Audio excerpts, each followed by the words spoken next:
Sekarang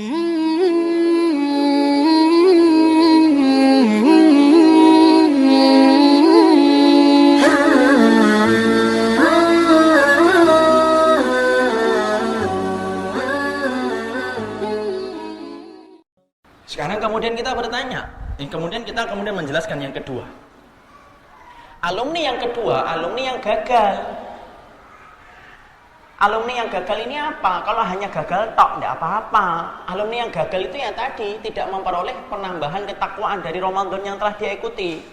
Takutnya tidak bertambah, ilmunya juga tidak bertambah, itibaknya tidak pernah nambah, qanaahnya tidak pernah nambah, persiapan dunianya malah lebih banyak daripada persiapan akhiratnya. Maka kalau kemudian kita menyebut alumni yang gagal, Masya Allah, kalau hanya gagal, tidak mendapatkan amal apapun dan pahala apapun, itu masih mending. Tapi ternyata gagalnya orang di bulan Ramadan bukan hanya menjadi gagal, tetapi menjadi orang yang celaka. Karena apa? Karena orang yang celaka bukan orang yang mereka ditusuk di pinggir jalan, bukan pula orang yang kemudian mereka itu diambil hartanya, bukan orang yang pula diperkosa, waliyadzubillah, nasallallahu alaihi wasallam. Tetapi orang yang celaka dikatakan oleh Rasulullah dengan tiga. Ketika Rasulullah tiba-tiba dalam hadis riwayat Imam Ahmad berkata, amin, amin, amin. Rasulullah itu tiba-tiba mengatakan amin, amin, amin. Nah, para sahabat kan nggak paham. Kemudian mereka bertanya, apa yang kau aminkan ya Rasul? Karena mereka tidak mendengar suara malaikat. Suara malaikat itu tidak bisa didengar. Jadi suara malaikat itu tidak bisa didengar. Yang mendengarkan suara malaikat adalah Rasulullah Sallallahu Alaihi Wasallam. Tapi malaikat bisa nggak berwujud manusia? Bisa. Siapa wajahnya yang paling sering dipinjam oleh malaikat? Kalau malaikat berwujud manusia, wajahnya Mus'ab bin Umair. Seorang laki-laki tampan yang kemudian mati dalam keadaan muda, dalam keadaan tidak mendapatkan kain kafan yang cukup untuk menutupi seluruh tubuhnya. Itu Mus'ab bin Umair. Dicintai malaikat, sampai wajahnya dipinjam oleh malaikat kalau malaikat itu pengen jadi manusia. Diperintahkan oleh Allah.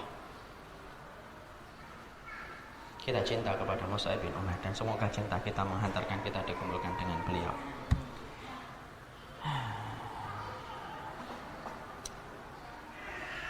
Ya. Maka kemudian Rasulullah SAW mengatakan amin, amin, amin tiga kali Rasulullah SAW. Rasulullah kemudian ditanya oleh para sahabat, kenapa ya Rasulullah kamu aminkan ya Rasulullah? Yang aku aminkan doanya malaikat Jibril. Doanya malaikat Jibril yang aku aminkan. Nah, ini loh yang kemudian biasanya dijadikan dalih yang salah. Ya, dalih yang salah. Hadis ini Pak dan Ibu sering dijadikan menjadi dalil untuk meminta maaf sebelum Ramadan. Dalilnya dari hadisnya Jibril. Padahal matan itu isi hadis. Tidak ada perintah satupun yang memerintahkan kita untuk meminta maaf sebelum Ramadan. Ya, jadi kalau misalkan ke sebelum Ramadan kan nanti banyak bertebaran WhatsApp tuh. Biasanya nanti hang kalau pada waktu sebelum Ramadan ya. Karena kemudian banyaknya SMS dan WhatsApp yang masuk bertebaran. Ketika tangan tidak lagi mampu berjabat, Masya Allah. Ayunan langkah kaki tidak lagi untuk bertemu, itu harus dibawa ke rumah sakit. Jangan ngirim SMS. Jangan ngirim. Oh, udah tangannya sudah tidak lagi mampu berjabat, kok masih sempat ngirim WhatsApp.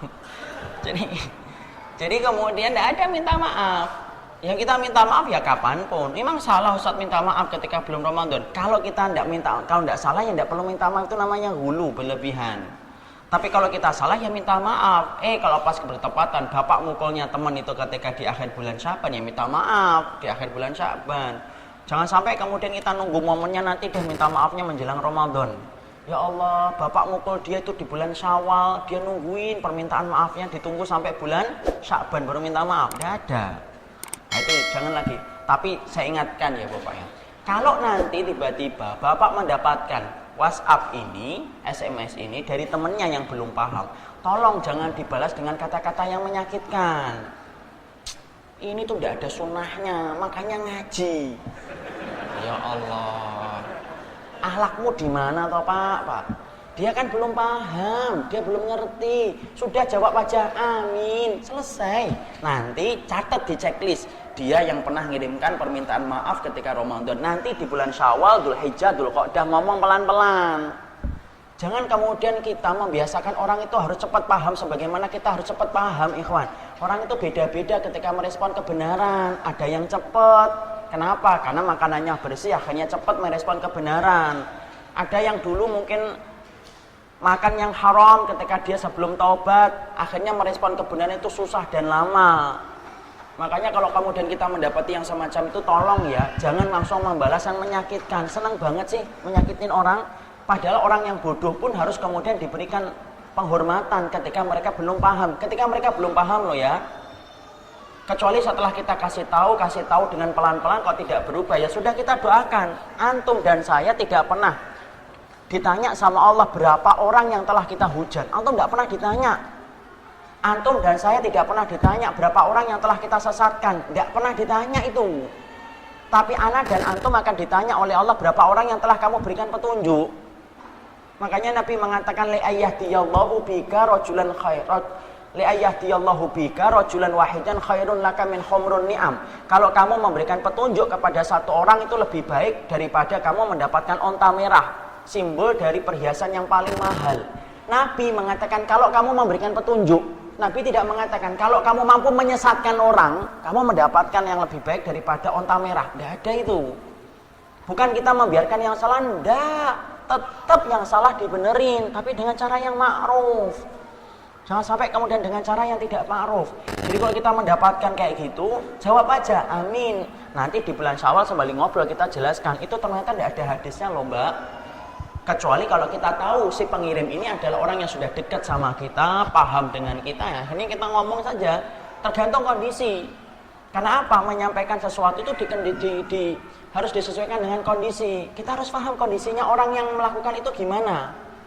Saya ambilkan contoh, ini termasuk pikir dakwah. Contoh nih, ada orang yang kemudian dia dalam keadaan sholat, ya. Kemudian sholat itu ngobrol, sholat itu dia mengucapkan yarhamukallah ketika ada yang bersin. Saat itu para sahabat yang lainnya langsung melotot matanya melihat sahabat tersebut ketika sahabat tersebut mengucapkan yarhamukallah padahal dalam sholat.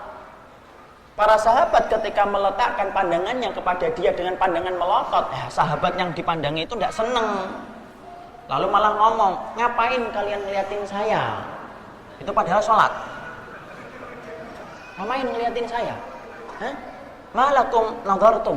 Kenapa kalian ngeliatin saya itu ngapain? Para sahabat yang kemudian ngeliatin kayak gitu, dijawab gitu, malah kemudian mereka memukul-mukulkan paha mereka, memberikan isyarat supaya dia diem. Lah semakin digituin, semakin dia ngomong, loh sekarang kalian pukul-pukul pahanya, ngapain? Padahal itu dalam sholat. Nabi di mana? Di depan. Ketika menjadi imam sholat. Ini hadisnya Sahih Muslim. Maka kemudian setelah selesai, lihat Nabi. Nabi lembut menyampaikan. Apakah langsung kemudian menghujat orang tadi? Enggak. Nabi cuma berkata, sesungguhnya ini sholat. Di dalamnya ada doa, ada zikir, ada tasbih, dan tidak diperkenankan pembicaraan selain pembicaraan doa dan zikir. Masya Allah. Sahabat tadi langsung tahu itu kepadanya dan berkata, aku tidak pernah mendapati guru yang terbaik kecuali adalah Rasulullah. Kenapa Nabi tidak langsung kemudian mengatakan itu? Karena Nabi tahu ini orang belum paham nih. Tapi beda ketika kemudian Nabi mendapati Umar bin Khattab radhiyallahu anhu itu membawa lembaran kitab Taurat. Kemudian Rasulullah kemudian berkata, matil kal waraqat. Apa itu kertasnya wahai Umar? Hadhil waraqat nasakhtuha min binti ammi. Ini kitab-kitab Taurat ya Rasulullah, lembaran-lembarannya yang saya ambil dari rumahnya bibiku. Lalu kemudian Rasulullah kemudian marah dan berkata, apa? Ya Umar, lau kana Musa hayyan latabani. Ana haddukum minal anbiya wa antum haddi minal umam. Hei Umar, kalau Musa itu masih hidup hari ini, pasti Musa itu akan mengikuti syariatku. Aku adalah nabimu di antara para nabi yang pernah diutus oleh Allah, dan kalian adalah umatku di antara umat yang pernah dihidupkan oleh Allah di atas muka bumi ini. Rasulullah marah, tegas. Kenapa kok beda? Karena yang satu tahu Umar ini adalah seorang yang sudah paham. Dan Rasulullah tahu nih kedekatan beliau dengan Umar, itu kemudian menjadikan kedekatan beliau itu ngerti. Kalau Umar diberitahu kayak gitu, Umar itu langsung tunduk. Makanya Umar langsung mengatakan apa?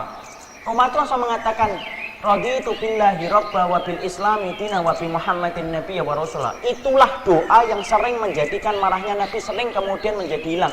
Dengan itu, para sahabat itu kayak gitu. Jadi para sahabat itu kalau mendengar Rasulullah marah karena Allah, Ya, Rasulullah tidak pernah marah untuk urusan diri sendiri. Rasulullah itu marahnya karena Allah, karena cintanya beliau kepada Allah menjadikan beliau itu cemburu kalau kemudian melihat aturan Allah itu direndahkan. Maka kalau kemudian para sahabat melihat Rasulullah itu marah, berubah dari wajahnya yang memerah, maka mereka kemudian berkata, raditu billahi robba wa bil islami dina wa bi muhammadin nabiyya wa rasulah. Itu Umar. Di sini kita ngambil fikih yang penting. Bahwasanya apa? Masalahnya bahwasanya ketika kita kemudian para sahabat ketika mendapati Rasulullah marah, maka mereka mengucapkan dzikir itu. Nah, di sini kita mengambil pelajaran, tolong ya, kalau yang ngirim SMS itu salah dan kita ngerti, oh ini orangnya bisa kok diajak ngomong, sampaikan, Mbak, hadis dari Jibril itu salah. Hadisnya nggak kayak gitu. Sampaikan yang benar. Jangan sampai nyalain tapi nggak ngerti yang benar. Yang benar gimana? Nah, itu saya juga nggak ngerti yang benar gimana. Itu pinter nyalain orang tapi nggak ngerti obatnya. Tolong deh, saya berlindung dari orang yang semacam itu.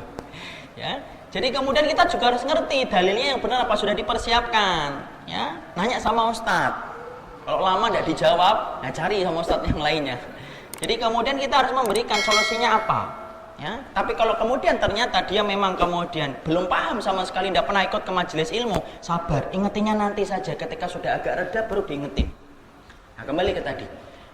Rasulullah SAW mengatakan amin, amin, amin. Kemudian Rasulullah ditanya, alama amanta, yang kamu aminkan apa ya Rasul? Yang aku aminkan itu 3. 1, yaitu ketika malaikat Jibril berkata, ragima anfuh, man adraka abawahi ingdal kibari falam yadkhulil jannah. Celaka sekali orang yang mendapatkan bapak dan ibunya ketika tua dan sepuh, ataupun salah satu di antara keduanya, tetapi anaknya tidak bisa masuk surga. Itu kebangetan banget. Jadi kebangetan banget kalau ada orang mendapati orang tuanya tua atau sepuh atau salah satu di antara keduanya, tapi anaknya tidak bisa masuk surga. Kenapa? Karena gerbang surga itu lagi dibuka lebar-lebar, kok tidak bisa mendapatkan. Itu kebangetan. Ngapain aja jadi anak? Ngapain aja kamu? Kenapa? Itu tengahnya surga. Bapak, saya ingatkan terutama yang laki-laki.